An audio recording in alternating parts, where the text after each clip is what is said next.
Dear students, we see clouds as white, sun as reddish, and the sky appears as blue. आज हम देखेंगे कि जो ये कलर्स होते हैं, different colors of sun, clouds and sky, why is it so? तो dear students, जैसे कि हमें मालूम है कि जो रेज ऑफ लाइट होती हैं वो किसी सरफेस पे इंसिडेंट होने के बाद रिफ्लेक्ट होती हैं और due to this reflection we are able to see the objects. ठीक है, और आज हम देखेंगे कि ये स्काई आखिर ब्लू क्यों दिखाई देता है। Since we know that the white light that comes from the sun is composed of many colors in which blue is one of the constituents, ठीक है, तो जो colors होते हैं actually having different wavelengths and frequencies. Blue color has a lesser wavelength whereas red has the maximum wavelength. ठीक है, तो अब हम देखेंगे कि जो ये स्काई है ये why does it appear blue to us। ठीक है, so you can see here कि जो सन है, जो सनलाइट होती है that is an electromagnetic wave, that is an electromagnetic wave composing of different colors, that is different wavelengths, that is x-rays, uv rays, visible rays, ir rays, radio waves, and these rays coming from the sun constitute the sunlight. After traveling in the space, they enter in our atmosphere, but only certain portion of the rays are allowed to enter the atmosphere, whereas some rays are reflected or absorbed at the atmosphere. एक example से हम देखेंगे कि जो sky है वो blue क्यों appear होता है। तो यहाँ पे हम देख सकते हैं कि एक एप्पल है जो अभी तक उसका कोई कलर नहीं है, तो let this be the light, white light coming from the sun. जो ही ये एप्पल को स्ट्राइक करती है तो जो एप्पल है ये we know that the white light is composed of 7 different colors, और जो एप्पल है वो इन 7 में से 6 कलर्स को एब्जॉर्ब करता है और only one color that is red colour जो है वो इसको रिफ्लेक्ट करता है, and as such that red colour reaches to our eye and we see the apple as red. ठीक है, तो इस तरीके से हम कोई भी जो ऑब्जेक्ट होता है उसका कलर जो होता है वो हम कलर इसी तरीके से देख सकते हैं। Now the question arises then why is the sky blue.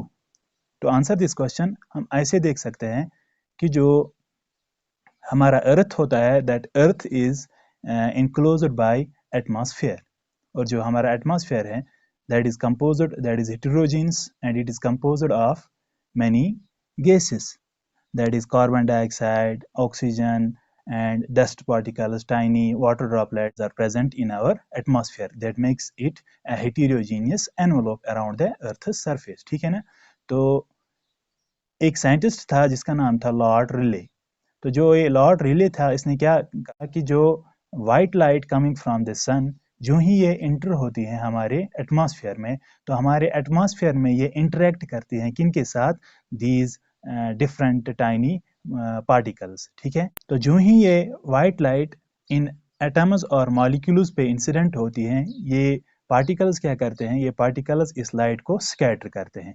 इन जो स्कैटर करते हैं, और स्कैटरिंग डिपेंड करती है किस पे, wavelength of the colour पे। तो हमें मालूम है कि जो सनलाइट है that is composed of different colours और we can say different wavelength. जो ये स्कैटरिंग होती है, the intensity of scattering was found to be inversely proportional to the fourth power of its wavelength. This means that the color having smaller wavelength will be scattered more and vice versa, or the color having longer wavelength will be scattered less. And we know that in the visible spectrum violet has the least wavelength, while as red has the most wave, yeah, or we can say the longest wavelength. So as for according to this relation जो red light होती हैं वो less scatter होनी चाहिए, और जो violet light होती हैं वो मैक्सिमम स्कैटर होनी चाहिए। इस विजिबल रेंज में सबसे ज़्यादा वेवलेंथ रेड कलर की होती है and as such it is scattered least, तो ये लीस्ट स्कैटर होके हमारे अर्थ तक पहुंचती हैं। Second, the blue colour is having a wavelength of 450 nanometers and as such जो कि इसके wavelength स्मॉल हैं तो इसकी स्कैटरिंग ज़्यादा होगी। तो जो मॉलिक्यूल्स और the particles in the atmosphere होते हैं वो इस ब्लू कलर को बहुत ज़्यादा स्कैटर करते हैं और जो ही ये स्कैटर करते हैं तो हमारी आइज़ किसको देखती हैं, इसी ब्लू कलर को, and as such the sky appears blue.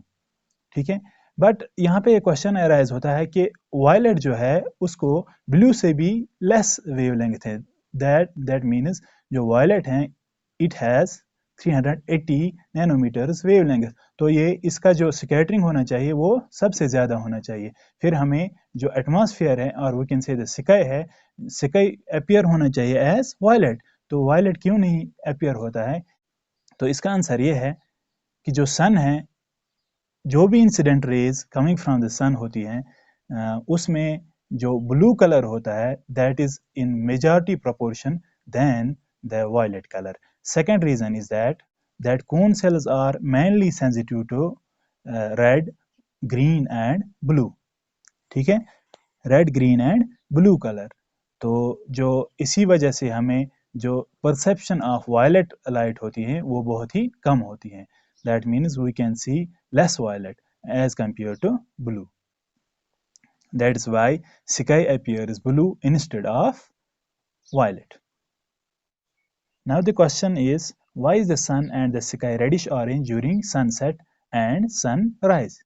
तो ये देखने के लिए कि why sun appears reddish at the time of sunset or sunrise, we can see that जो sun होता है at the time of sunrise और sunset it is near the horizon। ठीक है, तो जो rays of light होती हैं that have to travel a larger distance, the rays of light have to travel larger distance within this atmosphere before reaching to our eyes। ठीक है, तो जो ही ये लॉन्गर डिस्टेंस ट्रैवल करते हैं तो जो ब्लू कलर होते हैं that means having laser wavelength that is scattered away, और जो स्कैटर होता है ब्लू कलर ज़्यादा स्कैटर होता है while as red color is least scattered, and as such while traveling this larger distance only the red color reaches to our eye, and as such the sky as well as the sun appears reddish to us at the time of sunrise and sunset. Another question arises, that is why the clouds appear white। जो clouds होते हैं वो white क्यों दिखाई देते हैं? तो actual में क्या होता है, जो clouds होते हैं इनमें टाइनी पार्टिकल्स होते हैं, वाटर ड्रॉपलेट्स होते हैं, डस्ट पार्टिकल्स भी होते हैं। तो जो ये क्लाउड्स होते हैं इनके जो पार्टिकल्स होते हैं that scatter every light. That means when the white light coming from the sun enters into a cloud, it is equally scattered. That means every color or each color is equally scattered, and as such the transmitted emitted light appears to be white, and thus the clouds appear as white. This is known as my scattering। ठीक है, तो जो ये clouds होते हैं ये equally हर किसी colour को क्या करते हैं, ट्रांसमिट करते हैं या स्कैटर करते हैं, एंड एज सच जो क्लाउड्स होते हैं दे अपीयर एज वाइट।